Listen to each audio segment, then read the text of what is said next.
رفیق اهل و سرا امن و باده نوشین بود.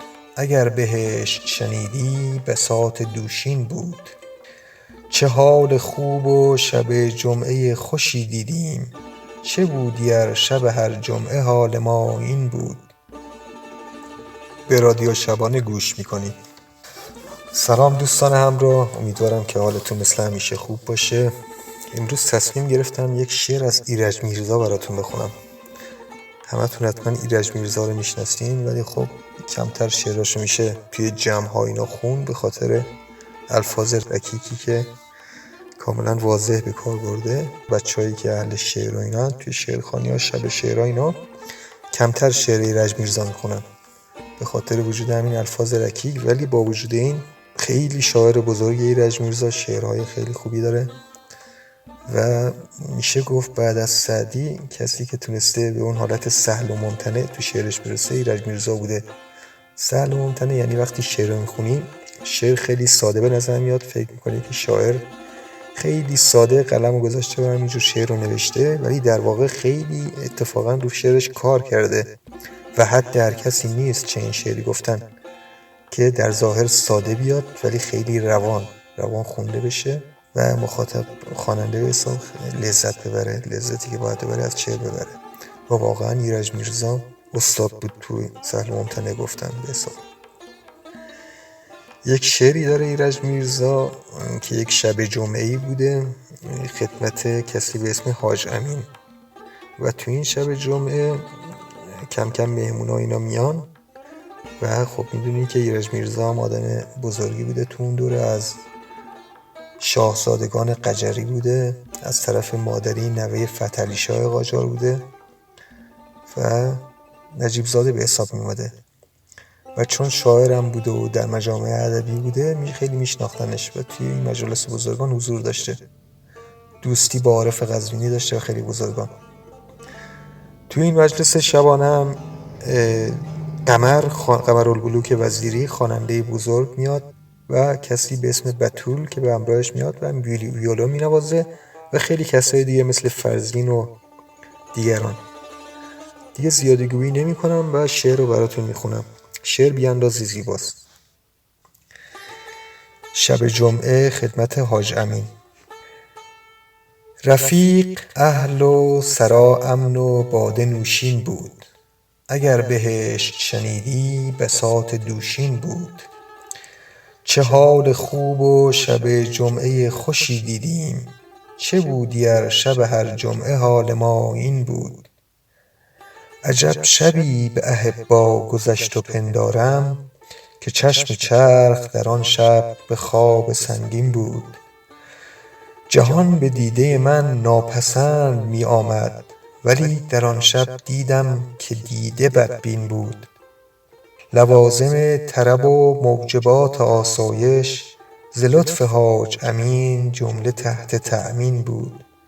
تمام حرف وفا و در لب و صفا در چشم، نه در سری هوس بد نه در دلی کین بود. نه از میلسپان جا سخن نه از نرمال، نه ذکر آن قره نی صحبت فلسطین بود. اینجا چند تا لغت واضح نیست برای خواننده‌ای که تازه اولین بار شعر رو میخونه، اینو یک توضیح میدم. یه اسمی اینجا میاره به اسم میلسپو. میلسپو کسی بوده که از طرف دولت آمریکا یا از آمریکا به ایران میاد و سرپرست امور مالیه و بانک و این چیزا میشه، خیلی کارا هم میکنه تو ایران و 2 دوره وارد ایران میشه. دوره اول خیلی کاراش مورد توجه قرار میگیره و ایرانی‌ها خیلی خوشحال بودن از وجودش و کارایی که کرده و تحت مدیریت میلسپو. ولی دوره دوم حرف و سخن و اینا زیاد میشه تا مجبور میشن بالاخره از طرف مجلس عذرشو بخوان، یک الحاقیه نمیدونم چی میدن، عذرشو میخوان. خلاصه میلسپو اینو میتونین سرچ کنین در موردش بخونین. تو مصرع دوم میگه نه ذکر آنقره نی صحبت فلسطین بود. فلسطین مشخص، آنقره اسم قدیم آنکارای ترکیه است. نه از میلسپان جا سخن نه از نرمال، نه ذکر آنقره نی صحبت فلسطین بود. میخواسته بگه که از مسائل روز سیاسی اونجا حرفی نبود. مسائل روز سیاسی، مسائل دنیا و اینا یک شبی بود که برای به حساب تفرج و خوشی و اینا و حرفی از سیاست و مسائل روز اونجا مطرح نبود. انار و سیب و به و پرتقال و نارنگی، کباب بره خوب و شراب قزوین بود. عرق به حد کمال، آبجو به حد نصاب، گل و بنفشه فزونتر ز حد تخمین بود. معاشران همه خوشروی و مهربان بودند، یکی نبود که بدخوی و زشت آیین بود. جلال و حاج زکی خان و اعظم السلطان، ادیب سلطنه و فتح بود و فرزین بود. اینجا هم که اسم مهمونا رو میگه. بس است آنچه شنیدی تو یا بگویم باز، بتول بود و قمر بود و ماه و پروین بود. نگارخانه چین بود و بارنامه هند، هزار چندان بود و هزار چندین بود. بتول چارقدی بر سرش ز منسوجی، که نسج آن غرض از کارگاه تکوین بود. به گرد عارضش از زیر چارقد بیرون، دو قسمت متساوی ز موی مشکین بود. خیلی زیبا توصیف کرده بتول رو که یک چارقدی سرش بوده و از دو طرف اون روسری یا چارقد دوتا حالت موی متساوی که بیرون اومده، دو تیکه مو که از دو طرف بیرون اومده به صورت متساوی. اینو خیلی زیبا توصیف کرده. سفید روی و بر اطراف آن دو موی سیاه، بنفشه بود که اندر کنار نسرین بود. در واقع اینجوری باید خوند: سفید روی و بر اطراف آن دو موی سیاه، بنفشه بود که اندر کنار نسرین بود. نداده بود به خود هیچ گونه آرایش، که بکر بود و منزه ز قید تزیین بود. یعنی در واقع بتول ازدواج نکرده بود و دختر بود و نیازی به آرایش نداشت. دلم تپید چو بر چشم او گشادم چشم، چو صعوه‌ای که گرفتار چنگ شاهین بود. قمر مگو که یکی از ودایع حق بود، قمر مگو که یکی از بدایع چین بود. به پا ز حله زربفت داشت پاچینی، چه گویمت که چه ها در میان پاچین بود. از آن لطافت و آن پودر و پارفم و توالت، شبیه مادمازل های برن و برلین بود. مثال خوشه خرما فراز نخل بلند، نموده جمع سر گیسوان زرین بود. نه شانه بود که آن گیسوان به هم میریخت، کلید محبس دلهای مستمندین بود. مرا به مهر ببوسید و من خجل گشتم، که پیر بودم و رخسار من پر از چین بود. طفلک میگه من پیر بودم و وقتی قمر منو بوس کرد من خجالت کشیدم. دلم جوان شد و طبعم روان از آن بوسه، مگر به لعل وی آب حیات تضمین بود. بتول شور به مجلس فکند با ویولون، قمر مطابق او در غناء شیرین بود. یعنی خیلی شیرین می نواخت این ویولونا. به یک تغنی او در نشاط می آمد، اگر چه قلب پدر مرده طفل مسکین بود.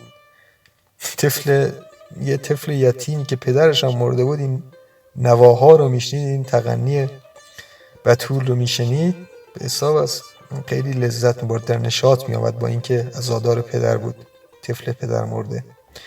ز یک ترنم او شادمان شدی گرچند، طلاق دیده زن ناگرفته کابین بود. یعنی زنی که مهریه هم نگرفته این نوا رو میشنید دلش شادمان میشد. طنز خیلی زیبایی داره. روان جامعه، این بیت خیلی زیباست، روان جامعه از این دو زن صفا می یافت، اگر نه بر رخشان آن نقاب چرکین بود. میگه اگه اون حجابو نداشتن روان جامعه از این دو زن صفا پیدا میکرد. خیلی زیبا میگه.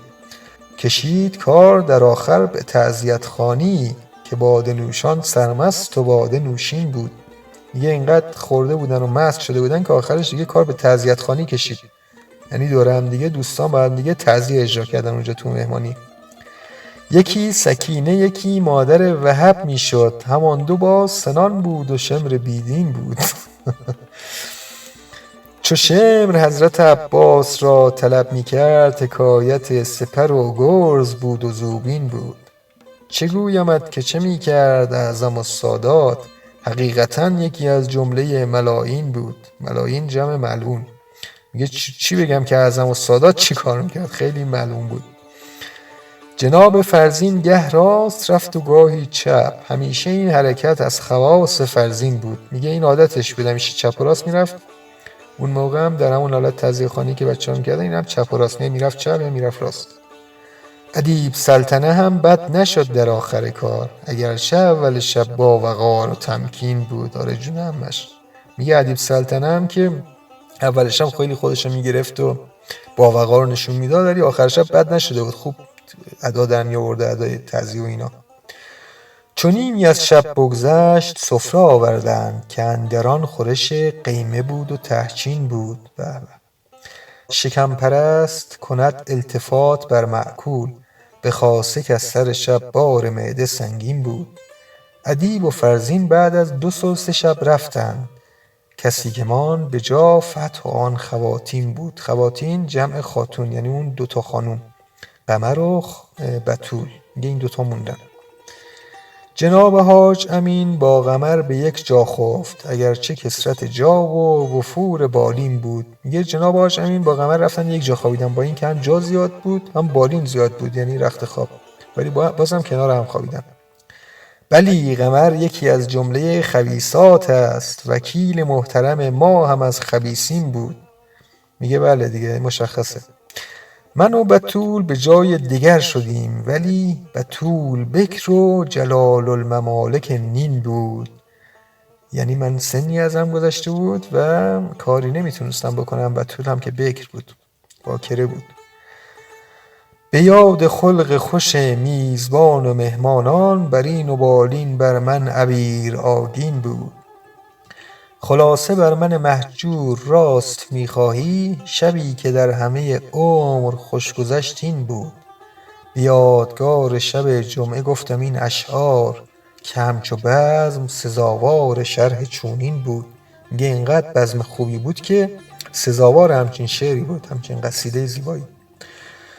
و بیت آخر: گمان نبود که دیگر شبی چنین بینم، که عمر من به حدود 53 بود. میگه که من دیگه امیدی نداشتم که یک همچین شبی تو زندگیم ببینم، چون که سنم در حدود 65 سال بود.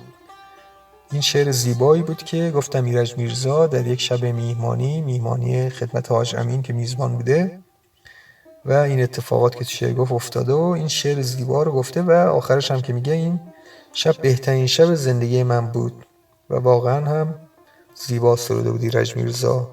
خوش و خرم باشید و شاد دوستان. خدا نگهدار.